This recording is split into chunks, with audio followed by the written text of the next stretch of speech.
Bismillahirrahmanirrahim. Assalamualaikum warahmatullahi wabarakatuh. Nama saya Nur Atira Syafiqah binti Muhammad Yusof. Nombor matrik saya D183108440. Saya dan beberapa rakan saya telah diberi satu tugasan untuk membuat pembentangan, dan tajuk yang kami dapat dan kami pilih ialah tajuk pengklonan. Jadi apakah itu pengklonan? Definisi pengklonan ni banyak. Okey, antaranya daripada bahasa Greek, iaitu clone berasal daripada perkataan Greek yang bermaksud ranting. Di dalam bahasa Arab pula, kaedah ini diertikan sebagai at-tansil. Okey, apakah clone daripada segi istilah? Okey, clone dari segi istilah biologi ialah satu proses menghasilkan anak yang mempunyai kandungan genetik sama dengan induknya. Ia terjadi secara semula jadi bagi organisma seperti bakteria dan serangga, manakala bagi tumbuhan ia berlaku secara pembiakan tampang. Klon ialah suatu proses menghasilkan atau menyalin sesuatu makhluk yang baru daripada spesies makhluk yang sama dengannya dengan melalui proses pengkembangan sel-sel tertentu melalui kaedah-kaedah yang tertentu. Contohnya, organisma ni hidup terbina daripada unit-unit sel. Contoh-contoh pengklonan yang dibuat adalah pengklonan dari segi haiwan, tumbuhan dan juga manusia. Yang itu akan diterangkan oleh sahabat saya. Okey, apakah kesimpulan daripada definisi ni? Secara ringkasnya adalah pengklonan ni boleh diertikan sebagai pengklonan adalah satu proses pembiakan seksual tanpa memerlukan percantuman sel jantan iaitu sperma dan juga sel betina yang dipanggil ova. Bismillahirrahmanirrahim. Assalamualaikum warahmatullahi wabarakatuh. Nama saya Nur Fatin Iliani binti Hamdan. Nombor matrik B183111030. Okey, saya akan sama dengan jenis-jenis pengangklanan.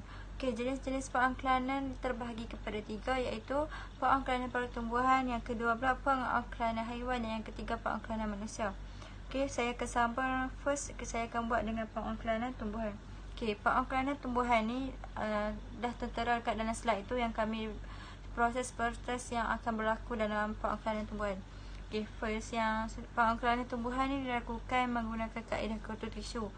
Kalau benda kaedah kultur tisu tak ada berlaku, maknanya pengangklanan ni tak akan terjadi, pengangklanan tumbuhan tu tak akan jadi ya. Okey, kultur tisu ni juga merupakan satu teknik atau proses untuk memastikan tisu hidup di dalam neutron buatan. Okey, yang di mana tisu tersebut diambil daripada bahagian-bahagian tumbuhan yang tertentu. Maknanya benda tu kan kultur tisu tu bukan semualah akan berlaku lah. Dia juga dia macam kaedah yang tertentu je, tumbuhan yang tertentu. Okey, dan kemudian dikulturkan sehingga menjadi satu tumbuhan lengkap, dan ia juga dianggap sebagai micropropagation. Okey. Yang kedua pula pengangklanan haiwan. Pengangklanan haiwan ni ialah pengangklanan mitosis. Maksud di sini mitosis ni dia jarang berlaku. Dia jarang berlaku dekat bumi.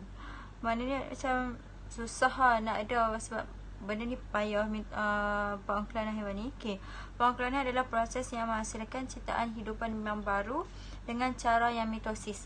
Contohnya kambing, seekor kambing biri-biri ni menjadi pengangklanan haiwan. Lepas tu tapi yang berlaku berjaya berlaku, iaitu seekor kambing yang diberi gelaran Dolly. Ada tertera dekat slide tu gambar. Okey, dan yang ketiga pula pengangklanan manusia.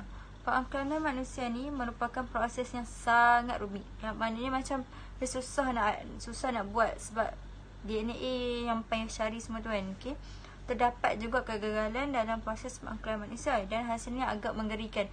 Kalau berlaku pun benda ni akan takkan ada manusia macam tu. Okey, dan yang ketiga pula susah untuk menetapkan DNA manusia, memilih gen yang baik dan membuang gen yang buruk. Maknanya benda ni susah nak dapat kan. DNA manusia ni kan payah kita dapat kan, memilih gen yang baik dan membuang gen yang buruk kan. Okay, dan yang ketiga pula, terdapat banyak pengorganan manusia seperti bayi dan orang dewasa. Banyak dah juga berlaku dekat ni.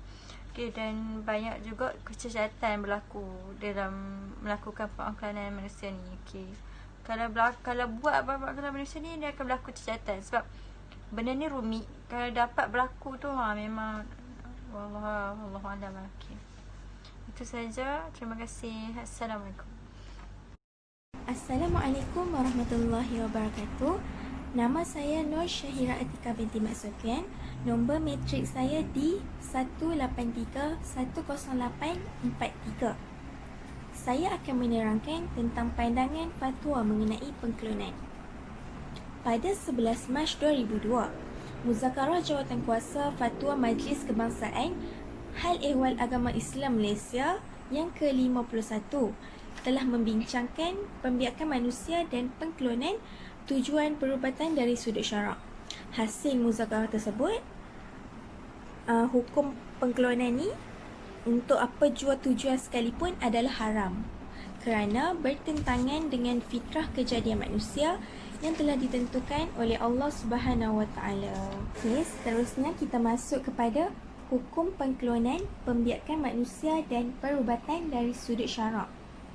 Dari sudut syarak ni terbahagi kepada dua, iaitu yang pertama sudut akidah dan yang kedua sudut syariat.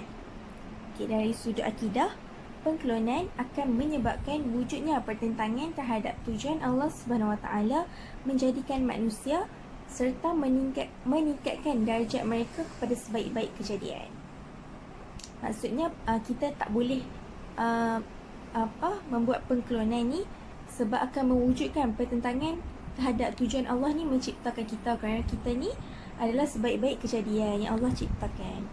Okay, firman Allah Subhanahu Wa Taala, dan dialah yang menciptakan manusia daripada air, lalu dijadikannya mempunyai titisan baka dan pertalian keluarga, persemendaan dan sememangnya Tuhanmu berkuasa menciptakan apa jua yang dikehendakinya. Surah Al-Furqan ayat 54. Pengklonan lebih dilihat kepada usaha manusia untuk bertindak di luar daripada peraturan yang telah ditentukan Allah Subhanahu Wa Taala, iaitu kelahiran manusia atau keturusannya melalui perkahwinan. Ia juga sebagai satu usaha manusia untuk keluar daripada peraturan hidup yang dicipta oleh Allah Subhanahu Wa Taala. Firman Allah Subhanahu Wa Taala, sesungguhnya kami telah menciptakan manusia dalam bentuk yang sebaik-baiknya. Surah At-Tin ayat 4. Perbuatan pengklonan akan menyebabkan manusia merasa dirinya mempunyai kuasa dan mampu untuk mencipta serta menentukan kejadian manusia lain menurut kehendak dirinya. Okey, pengklonan ni haram sebab dia akan buat manusia ni rasa diri dia tu hebat.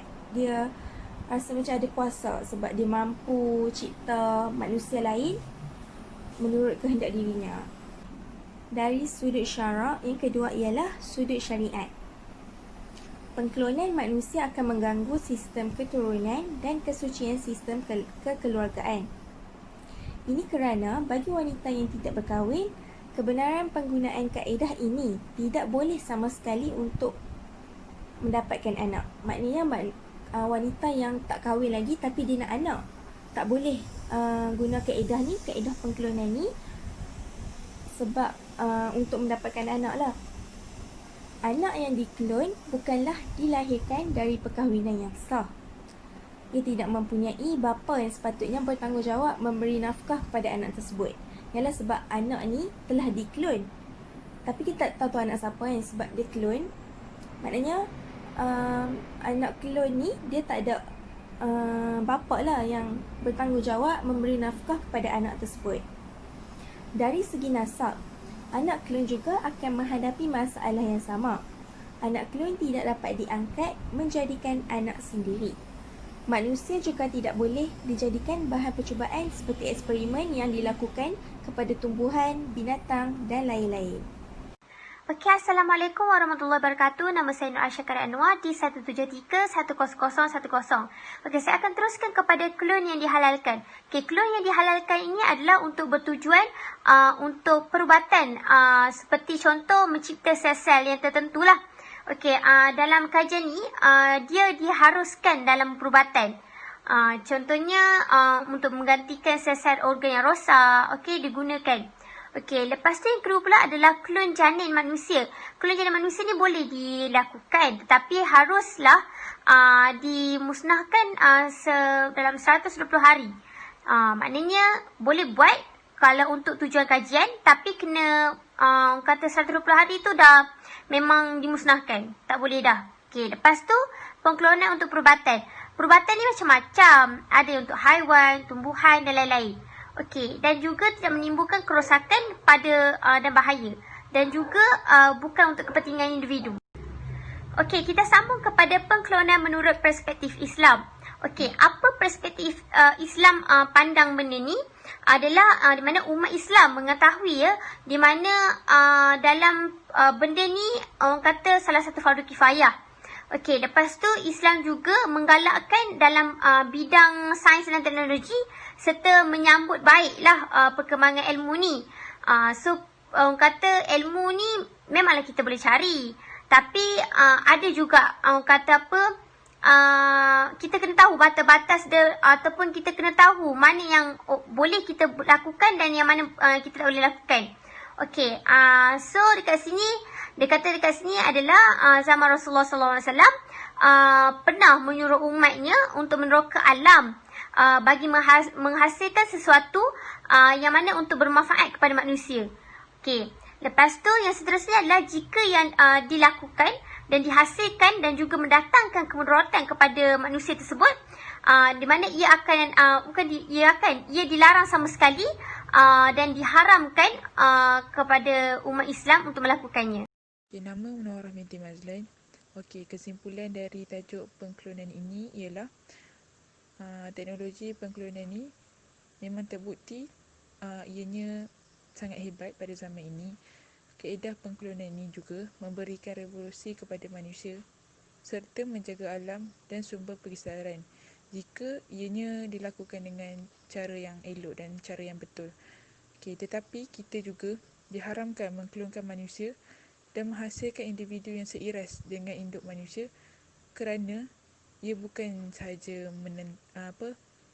menentang hukum alam semula jadi, tetapi bertentangan juga dengan hukum Islam. Sekian, terima kasih.